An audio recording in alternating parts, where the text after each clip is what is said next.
এটা হচ্ছে মহেস্থানগড়ের কটকটি। আমি এটা আগে খুলি।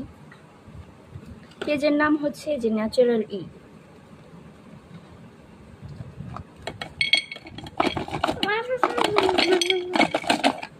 অনেক কি করা,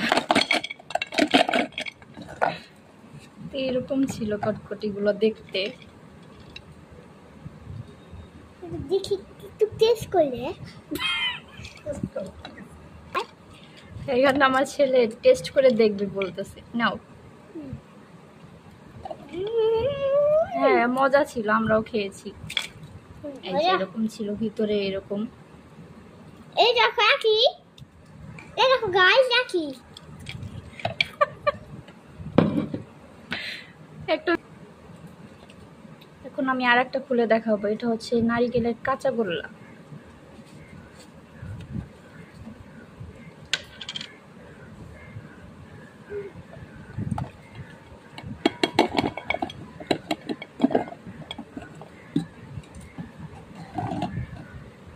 দেখতে লোভনীয়, কিন্তু খেতে একটু অন্যরকম লাগছিল। যেহেতু ঢাকা থেকে ডেলিভারি করেছে, আমরা গাজীপুর থাকি, তো একটু হয়ে গেছে। নারিকেলের একটা স্ট্রং মানে ফ্লেভার আসে অনেক। আমি দেখি এটা আগে খায় দেখি না, একটু খায় দেখি। সামনাসামনি দেখতে আরো সুন্দর, খেতে মোটামুটি। আমি একটু টেস্ট করি। এরপর আমি নারিকেলের নাড়ুটা আপনাদেরকে ওপেন করে দেখাচ্ছি।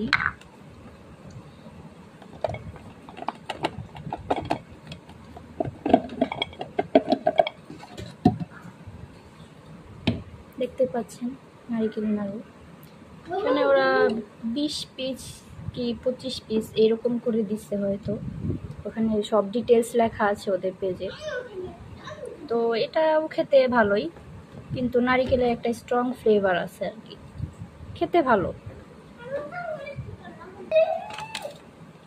এরপর ছিল তিলের নাড়ু। এটা অনেক মজা, ক্রিস্পি ছিল। এটা আমার বাসার সবাই অনেক পছন্দ করেছে। এটা অনেক মজা ছিল। Yummy, yummy, yummy. Yummy, yummy. এরপরে ছিল পিনাট বাটার। এটা অনেক মজা, এরকম ছোট ছোট প্যাকেট করা। এটা একদম, আমি আপনাদের একটা খুলে দেখাচ্ছি।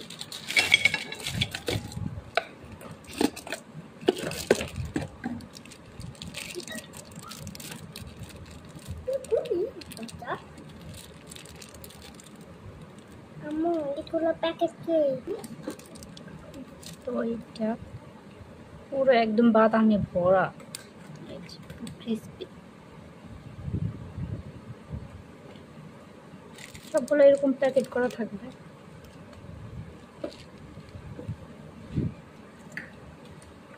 এরপরে আছে বাদামের কটকটি। এটা এরকম কাগজে মোড়ানো, র্যাপিং করা, র্যাপিং পেপার দিয়ে। একটু ভেঙে দেখি।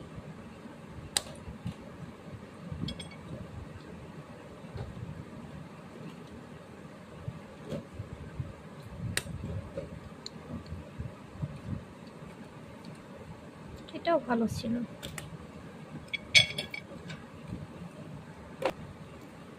তো এখন ছিল হচ্ছে শেষ, এটা হচ্ছে লাস্ট 7 নাম্বার, ক্ষীর মালাই সোনপাপড়ি। এটা ডেলিভারি করার সময় হয়তো ওদের কোনো একটা কারণে ভেঙে গেছে পোস্টারটা। তো এখান থেকে আমার ছেলে একটু খেয়েছে। সোনপাপড়িটা অনেক মজা ছিল।